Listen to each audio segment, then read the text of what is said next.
Seguimos meditando en esta Semana Santa la palabra de nuestro Padre Fundador. Y ahora queremos colocarnos junto a Él cuando comienza su vida pública. Aquí ya no dependemos más de construcciones, de suposiciones, sino que tenemos ante nosotros su imagen asegurada. Ciertamente es así como se mostró Jesús. Debe haber sido alguien del todo serio, como un hombre que lleva sobre sus espaldas una tarea, más aún una vocación de salvación del mundo. ¿No es esa en realidad también nuestra vocación? ¿No debería ser también nuestra actitud permanente la vocación de Redentor, la vocación de ofrenda? ¿No debemos cargar en el tiempo actual con el peso de esa, nuestra vocación de Redentor, nuestra vocación de ofrenda?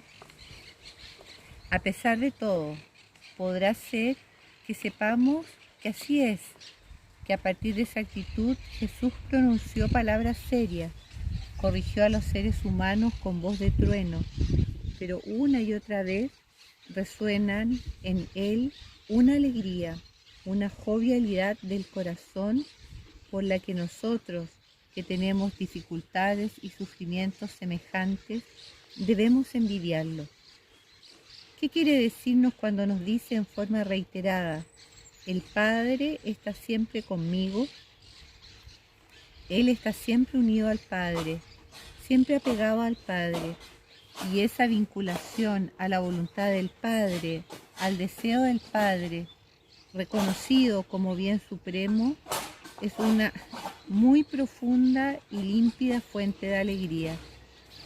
Y piensen en la conocida expresión que nosotros mismos hemos citado ya tan a menudo: mi alimento es hacer la voluntad del que me ha enviado. No tenemos derecho, partiendo de este contexto orgánico, a agregar una pequeña palabra, mi alimento de alegría.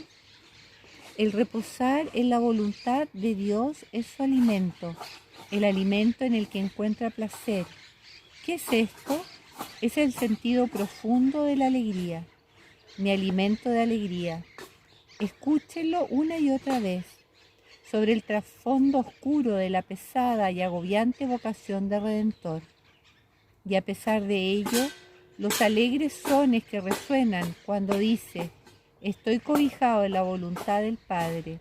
Esta es la fuente más profunda de una santa y auténtica alegría. ¿Y cómo fue su trato con los hombres, su modo de actuar y de hablar? Revisemos cada uno de esos puntos. ¿De dónde vendrá que atraía tanto a las personas, que sus ojos irradiaban tanto, que a través de su mirada cautivaba a tanta gente?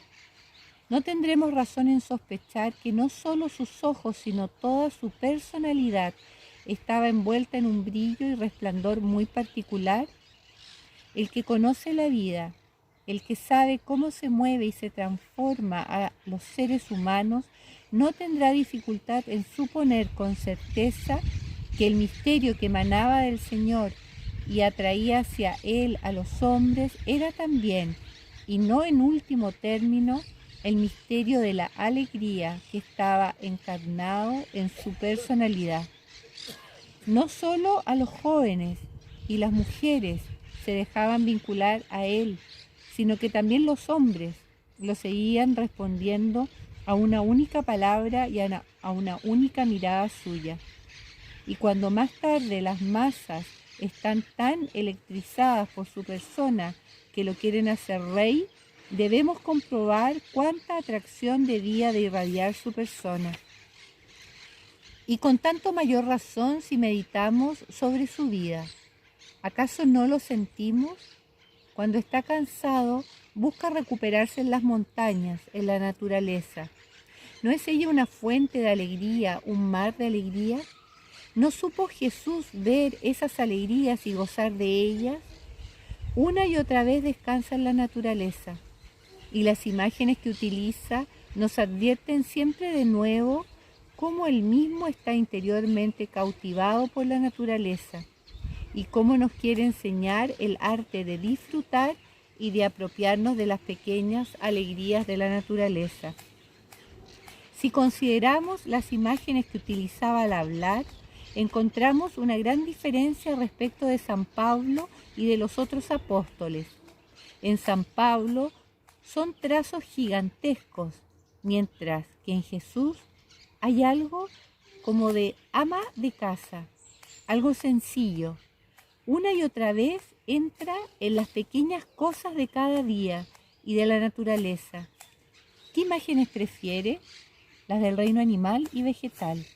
Con cuánto amor debe haberse internado en todas esas cosas y cómo debe haber sido una pequeña parte de su tarea advertirnos nuevamente acerca de ellas.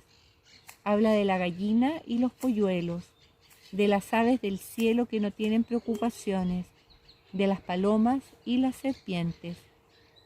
Pensemos si estas cosas no tienen algo que decirnos. Habla del campo sembrado, se interna en el reino vegetal, habla de la semilla de mostaza, de la vid y los sarmientos. Veamos de nuevo todas esas cosas, prestemos atención a fin de grabar profundamente en nosotros la imagen de Cristo como el portador y maestro de alegría, para dejarnos conquistar por la misma. Atmósfera de alegría. No queremos más, no queremos grandes ideas. Por ese objetivo podremos luchar más tarde. Ahora se trata solamente de que nosotros, que hemos venido con hambre de alegría, absorbamos esa atmósfera de alegría para que volvamos a ser alegres. Y eso, a pesar de estos tiempos importantes y serios y de la difícil vocación de redentores que llevamos junto con Cristo. Y cuánto más su trato con los apóstoles. En este punto es donde menos dependemos de presunciones. En efecto, en la Sagrada Escritura está consignado que su primer encuentro público con los apóstoles fue con ocasión de una boda. Y con cuánta claridad comprendió, anheló y presentó Cristo ese encuentro con los suyos en las bodas como fuente de alegría para los apóstoles. Más tarde le reprochan, los tuyos no ayunan, y su respuesta, mientras los amigos del novio están junto a él, se alegran. A partir de allí podrán concluir ustedes cuánta alegría impregnó ese encuentro.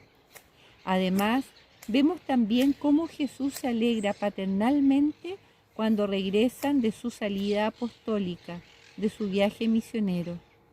Venid y descansad un poco, que estáis cansados, y contad. Entonces ellos comienzan a contar. Podemos representarnos la situación. Cuánta necesidad tenían los apóstoles de relatar lo que tenían dentro.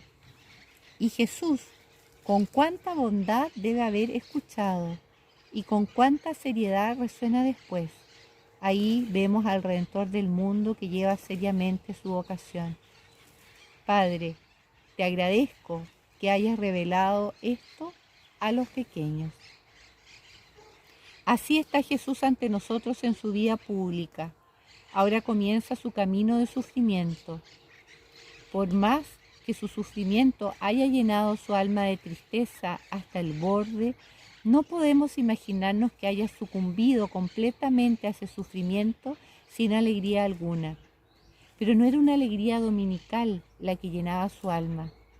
Solo puede haber sido una alegría cotidiana. En efecto, de la misma manera advirtió a los apóstoles: os digo esto para que mi gozo en vosotros sea colmado. Reflexionen qué puede haber sido en esa situación motivo de una alegría que brotara tan desde lo profundo. Es siempre el mismo pensamiento, el agrado del Padre, la conciencia de que así agrada al Padre, la conciencia que le decía: mi sufrimiento es el precio de rescate por la redención del mundo. No podríamos, deberíamos y sería nuestra obligación hacer que todas estas fuentes de dolor manen en nosotros como fuentes de alegría? ¿Cuánto dolor, cuánta cruz y sufrimiento nos estará esperando y habremos de soportar? Pero, ¿qué es todo eso frente al sufrimiento que debió soportar Cristo a través de la persecución exterior, el asesinato, el homicidio y la muerte? Si quiero tener en plenitud en mí las alegrías de Cristo, debo saborear también las alegrías de la cruz y del sufrimiento. Son mis alegrías de Redentor las que deben prepararme para la vicio beata, las que interiormente me dan alas para participar en lo concreto de la vocación de Redentor del Dios hecho hombre.